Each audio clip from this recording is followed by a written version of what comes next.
जय श्री राम दोस्तों। और आज संडे है तो मैं यहाँ कैनेडी पार्क में घूमने के लिए आया हुआ हूँ। मुझे काफ़ी दिनों से मैसेजेस आ रहे हैं कि सर अब आपने जॉब इंटरव्यू लेना छोड़ दिया है, अब आप माल्टा में किसी का जॉब इंटरव्यू नहीं ले रहे। तो मैं सोच रहा हूँ कि आज मैं किसी को यहाँ पे इंडियन को ढूंढ के उसका इंटरव्यू लेता हूँ। हम हैं अभी कैनेडी पार्क में और मुझे एक भाई मिले हैं इंडिया से, तो इनसे बात करते हैं। तो भाई आपका नाम क्या है? मेरा नाम राजू कुमार है। आप कहाँ से हैं? मैं इंडिया से हूँ और इधर माल्टा में काम कर रहा हूँ। इंडिया में किधर से हैं आप? इंडिया में हम बिहार से हैं। बिहार से। और यहाँ पे बहुत सारे बिहार का आदमी जी मिलता नहीं है, बहुत कमती है इधर माल्टा में। अच्छा, तो आप यहाँ माल्टा में कब आए थे? हम यहाँ आए हैं अभी, मेरे को आए हुए 2 महीना हुआ, 2 महीने पहले आया था। अच्छा, 2 महीने हुए हैं? 2 महीने हुए। तो आप क्या काम करते हैं? हम यहाँ मैकेनिकल इंस्टॉलर में काम कर रहे हैं। Mechanical installer. तो क्या काम होता है उसमें? इसमें पाइप कटिंग करना पड़ता है, कंस्ट्रक्शन साइट में काम करना पड़ता है, बहुत मेहनत का ही काम है ये काम। अच्छा, तो आपने कैसे ये जॉब फाइंड किया था? हमने तो ऑनलाइन फाइंड किया था। ओके, तो आप कहाँ से आए हैं यहाँ पर? हम तो आए हैं कतार से। कतार में भी आप यही काम करते थे? हाँ, कतार में भी यही काम करते थे और इसके पहले मैं दुबई में भी यही काम करते थे। अच्छा, तो फिर जॉब अप्लाई करने के लिए आपने क्या किया? जॉब अप्लाई करने के लिए पहले हमने CV बनाया, कवर लेटर बनाया, बाद में हमने एक्सपीरियंस सर्टिफिकेट भी कंपनी से लिया। उसके बाद हमने अप्लाई करना चालू किया। लगभग मैं 2-3 महीने अप्लाई किया, फिर भी मेरे को जॉब नहीं मिला। लगभग 4-5-6 महीना बीत गया, बाद में ऐसा ही करके कंपनी में जॉब मिला। हाँ, तो राजू भाई यहाँ पे लाइफ कैसा है माल्टा में? यहाँ का लाइफ ठीक ही है, लेकिन बहुत बिजी लाइफ है। आदमी लोगों के पास टाइम नहीं है किसी के पास। अब आदमी पैसा कमाने के लिए इधर आया है। तो आप यहाँ पे कितना कमा लेते हैं? हम यहाँ पे यही 70 से 80,000 तक इंडियन मनी कमा लेते हैं। 70-80,000 इंडियन रुपीज़। तो उसमें आपका खर्चा कितना हो जाता है? खर्चा निकाल के इतना कमा लेते हैं। अच्छा, 70-80 हज़ार रुपये आपको बचता है? हाँ, इतना बच जाता है, जो कि हमारे लिए तो अच्छा ही है। लेकिन जो आदमी जैसे दूसरा कंट्री में, दुबई में और कतार में 70-80 हज़ार का कमा रहा है और वर्कर है हमारे जैसा, मैकेनिकल काम करता है चाहे और भी काम करता है, तो उसको इधर आने से फ़ायदा नहीं है। क्योंकि और भी आदमी ऐसे हैं जो बोल देते हैं कि मतलब 2 लाख 3 लाख 4 लाख 5 लाख कमाते हैं, इतना नहीं कमा पाते हैं। तो आपको माल्टा में और कतर में क्या फ़र्क लगा?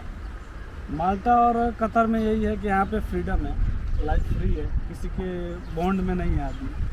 और कतर में क्या है, कंपनी का रूम है, उसका बॉन्ड में है। आप यहाँ जब भी चाहे जब घर से जा सकते हैं, यहाँ पे कोई आपको रोकने वाला नहीं है, कंपनी भी नहीं हो सकता। लेकिन गल्फ़ कंट्रीज़ में ऐसा नहीं।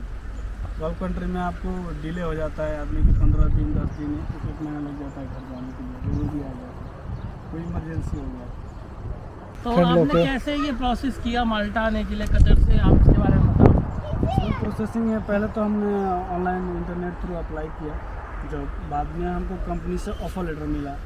वो ऑफ़र लेटर मिलने के बाद से हमने ऑफ़र लेटर अच्छे से पढ़ा, बाद में साइन किया।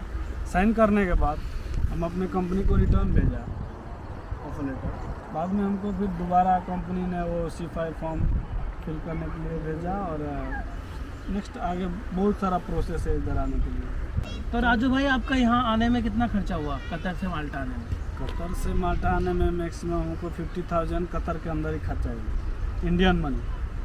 अच्छा, 50,000 उधर ही खर्चा हो गया। ये VFS का जो प्रोसेस है, उसमें डॉक्यूमेंट सबमिट करने का, उसमें जो चार्ज लगता है वो सबमिट करने का, पेपर वगैरह अरेंज करने के लिए वो पैसा खर्चा हो जाता है। तो राजू भाई, आपको यहाँ आने के बाद क्या क्या दिक्कतों का सामना करना पड़ा? इधर आने के बाद तो बहुत सारा दिक्कत है। इधर आने के बाद से अगर आपको कोई आपका फ्रेंड नहीं है, कोई आपका रिलेटिव नहीं है, कोई जानने वाला नहीं है, तो आपको रूम सर्च करने के लिए बहुत प्रॉब्लम है। इधर कोई जल्दी रूम देता नहीं है, और दूसरा बात देगा भी तो एग्रीमेंट बनाता है। एग्रीमेंट के थ्रू आपको डबल पैसे पे करना पड़ते हैं, एडवांस देना पड़ता है, प्लस रूम का चार्ज देना पड़ता है। बहुत सारा इधर प्रॉब्लम है। प्लस ट्रैवलिंग का भी है। अगर अब न्यू आदमी इधर आता है तो ट्रैवलिंग के लिए उसके पास बस कार्ड नहीं है, तो डेली उसको यूरो में खर्चा इधर होगा। इनकम तो नहीं है ना उस टाइम में, जॉब भी नहीं है उसके पास। कभी जॉब स्टार्ट होगा तो वो अपना मैनेज कर सकता है। तो अगर किसी को इंडिया से माल्टा में आना है तो वो आपकी जॉब में कैसे आ सकता है? हमारी जॉब में यही है, देखिए हमारे जॉब में हमारा कंपनी बहुत अच्छा है, मेरा कंपनी बहुत अच्छा है, सब कुछ अच्छा टाइम से सैलरी है, सब कुछ है। लेकिन अगर कोई इंडिया से आना चाहता है तो उसको ऑनलाइन अप्लाई करना चाहिए, क्योंकि हमारा कंपनी में ऐसा नहीं है कि कोई रिकमेंडेशन करके किसी को अपना आदमी को बुला सकता है। हाँ, यहाँ पे कोई आदमी है तो उसको रिकमेंडेशन करके आदमी लगा सकता है, लेकिन दूसरा कंट्री से आदमी को नहीं बुला सकता है, इंडिया से या बांग्लादेश से या कुछ। तो यहाँ पे आपकी जॉब में आने के लिए कितने साल का एक्सपीरियंस चाहिए उसको? इधर में एक्सपीरियंस का कोई ये नहीं है, लेकिन 2 साल मिनिमम, 2 साल आपका पास एक्सपीरियंस होना चाहिए, काम मालूम होना चाहिए, तो माल्टा में आएगा तो अच्छा, क्योंकि आपको जॉब मिल जाएगा। तो यहाँ पे अगर आप जॉब बदलना चाहें तो यहाँ पे आसानी से जॉब बदल सकते हैं, या यहाँ पे जॉब की दिक्कतें हैं? जॉब की दिक्कतें भी हैं, अगर आप एक्सपीरियंस है आपके पास कोई भी, तो आपको जॉब इजीली मिल जाता है। और प्रॉब्लम तो होता ही है, कोई बोलेगा कि नहीं प्रॉब्लम नहीं होता है, ऐसा नहीं है भाई। जॉब चेंज करने के लिए तो प्रॉब्लम होता ही है, आपको 1 महीना 2 महीना तो ऐसे ही वेस्ट ही हो जाता है, प्लस कंपनी का एक नोटिस पीरियड भी होता है, वो पीरियड के अंदर आपको जॉब चेंज करना है। तो आपको कंपनी ने किस सैलरी पे रखा हुआ है अभी? सैलरी तो जो कंपनी मेरे को मतलब ऑफर लेटर में मैंने जो साइन किया वही दे रहा है, सैलरी में कोई प्रॉब्लम नहीं है। लेकिन इधर आने के बाद मालूम चला कि इधर सैलरी में टैक्स कटिंग होता है, सोशल सिक्योरिटी का चार्ज पे करना पड़ता है, ये हमको पहले मालूम नहीं था। वो हम लोग को ज़्यादा मतलब कटिंग हो जाता है। तो कितना टैक्स कट जाता है आपका? मैक्सिमम इधर 150 तक तो टैक्स और सोशल सिक्योरिटी लेके अगर सैलरी कटिंग हो जाता है। उसके बाद से आपको रूम का 2 चार्ज पे करना पड़ता है, उसके बाद से आपके खाने का चार्ज हो गया, उसके बाद जो बचेगा आप वो बचा सकते हैं सैलरी। तो लगभग कितना इंडियन रुपीस में आपका खर्चा हो जाता है यहाँ पे? इधर मिनिमम 50,000 रुपीज़ खर्चा हो जाता है। 50,000 रुपीज़ आपका खर्चा हो जाता है और 70-80,000 आप बचाते हैं, तो आप लगभग 1,30,000 रुपये यहाँ पे कमा लेते हैं। और यहाँ पे इंडियन फूड मिल जाता है आपको इजीली खाने के लिए? इंडियन फूड तो इधर इजीली नहीं मिलता है, तो शॉप में घूमना पड़ता है, देखना पड़ता है। लेकिन यहाँ पे बहुत सारे शॉप है इंडिया के, जिधर आप जाके सामान खरीद सकते हैं।